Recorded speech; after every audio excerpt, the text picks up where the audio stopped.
Shalom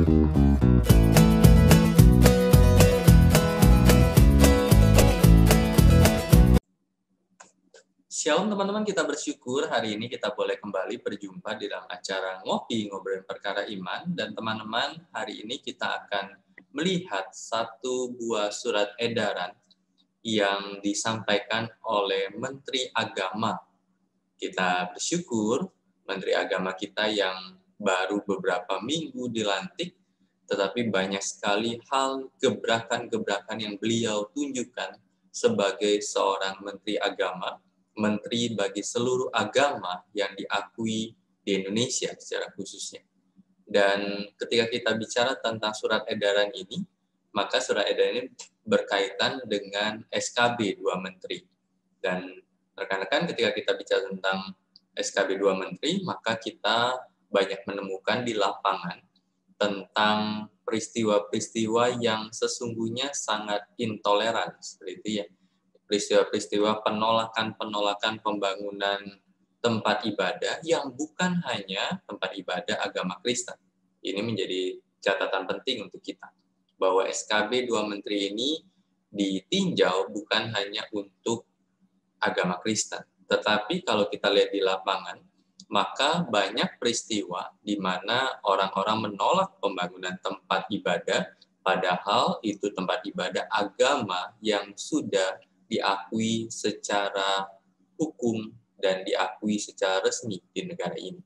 Kita akan coba lihat beberapa video yang berkaitan dengan apa yang terjadi di lingkungan kita.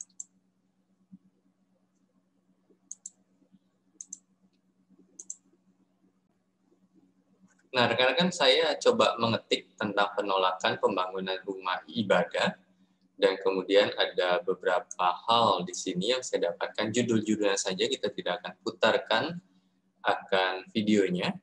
Dikatakan kondisi terbaru diskusi Muspida penolakan pembangunan rumah ibadah, itu 3 tahun yang lalu. Kemudian pelarangan tempat ibadah kembali di Gadingan, Jawa Tengah, itu sekitar 3 bulan yang lalu. Kemudian penolakan pendirian gereja di Kalimantan akhirnya ditangkap. Kemudian pelarangan ibadah kembali di Jonggol, Jawa Barat. Dan yang menarik di belakangnya nih, saya menemukan berita ini.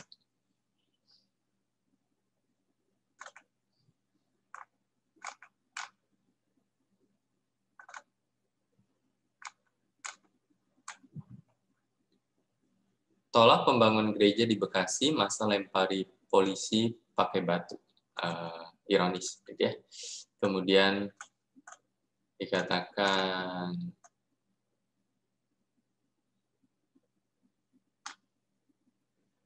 gereja kembali tolak di Sukoharjo, netizen satu gereja dikepung 14 tempel masjid dan ketua LP2A.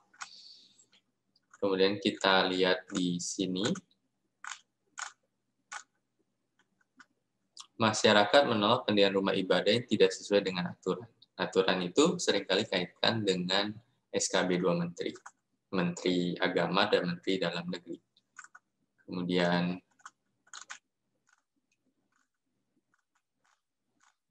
nah ini. Jihad warga Bekasi, aksi penolakan pendirian pura di Bekasi, Jawa Barat. Ya teman-teman, kalau kita melihat di dalam bagian ini, maka bukan hanya kekristenan saja yang mengalami penolakan dan di dalam payung yang mereka katakan tidak sesuai dengan SKB 2 Menteri. SKB 2 Menteri itu berkaitan dengan aturan mendirikan rumah ibadah dengan 90 dan 60. 90 jemaat dan kemudian 60 warga setempat, persetujuan dari warga setempat. Dan kaitan ini nanti ada izin RT, RW, seperti itu ya, dan kemudian FKUB, kemudian naik ke atas yang berbicara tentang izin-izin yang rekomendasi yang diberikan oleh pemerintah. Dan kalau satu warga tidak setuju, cenderung izin itu tidak dikeluarkan. Tetapi saya menemukan sebuah surat yang berkaitan dengan apa yang disampaikan oleh Menteri Agama Dan berikut suratnya. Saya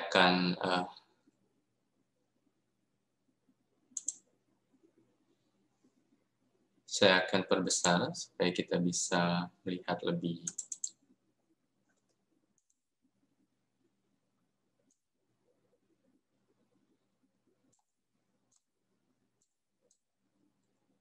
Nah, diberikan nomor B strip 122 garis miring DJ titik 4 garis miring DT titik 4 titik 1 garis miring BA titik 01 titik 1 garis miring 1 garis miring 2021 dikeluarkan kemarin 28 Januari 2021 perihal permintaan data sifatnya penting seperti itu ya. Dikatakan yang terhormat Kabid Urusan Agama atau Bimas atau Pembimas Kristen, Kanwil Kementerian Agama Provinsi seluruh Indonesia. Jadi kepadanya ini contoh kepada Pembimas atau Bimas Kristen atau Urusan Agama Kristen. Dan info yang saya dapatkan bahwa surat edaran ini ditujukan kepada semua agama. Kemudian sehubungan dengan beberapa insiden kasus yang terjadi berkenaan dengan pendirian rumah ibadah Kristen ke gereja, dengan kebijakan rencana Menteri Agama melakukan kajian regulasi peraturan bersama Menteri Agama dan Menteri Dalam Negeri nomor 9 tahun 2006 dan nomor 8 tahun 2006 tentang pedoman pelaksanaan tugas kepala daerah atau wakil kepala daerah dalam pemeliharaan kerukunan umat beragama, pemberdayaan forum kerukunan umat beragama, dan pendirian rumah ibadat. Maka Direktorat Jenderal Bimas Kristen akan memberikan atau menyerahkan data mengenai rumah-rumah ibadat Kristen di Indonesia yang selama ini terkendala perizinan dan gangguan-gangguan lainnya. Untuk itu, kami minta saudara dapat segera mengirimkan data yang dimaksud supaya tim gabungan, jadi dibuat nih, tim gabungan, dapat segera menindaklanjuti. Data dimaksud memuat nama rumah ibadat, lokasi, dan lain-lain, dan disertai analisis sederhana mengenai kasus yang terjadi dan kondisi terkini, misalkan penutupan, penyegelan, dan seperti apa sekarang. Kemudian kemungkinan penyebab kendala yang terjadi, misalkan ada warga yang menolak, atau menjadi alasan tidak memungkinkan dibangun, karena misalkan mayoritas bukan agama itu. Kemudian upaya atau langkah-langkah yang pernah dilakukan untuk mengatasinya, kemudian pihak-pihak yang menjadi penghalang, apakah internal, Pemda, oknum tertentu, ormas, atau yang lainnya. Demikian disampaikan atas perhatian saudara, diucapkan terima kasih. Ini Direktur Jenderal atau Dirjen Urusan Agama Kristen, Bapak Janus Pangaribuan. Tembusan Menteri Agama, dan yang kedua Dirjen Bimas Kristen di Jakarta. Jadi rekan-rekan, kalau kita melihat bagian ini, maka kita bisa berkata bahwa ini adalah langkah baik, langkah positif, langkah sangat-sangat bijak yang diberikan atau dimunculkan oleh Menteri Agama kita, dan ini perlu kita dukung. Jadi SKB 2 Menteri menjadi sebuah kajian kembali ketika mengevaluasi apa yang terjadi dalam kehidupan beragama warga di Indonesia, maka Menteri Agama merasa perlu untuk mengkaji ulang. Dan kita terus dukung akan hal ini, bukan meniadakan aturan, tetapi coba melihat apakah ada aturan-aturan yang selama ini menjadi penghalang untuk seseorang atau sebuah agama mendirikan rumah ibadah supaya jemaat bisa beribadah di situ. Yang secara khusus orang-orang Kristen mendirikan gereja.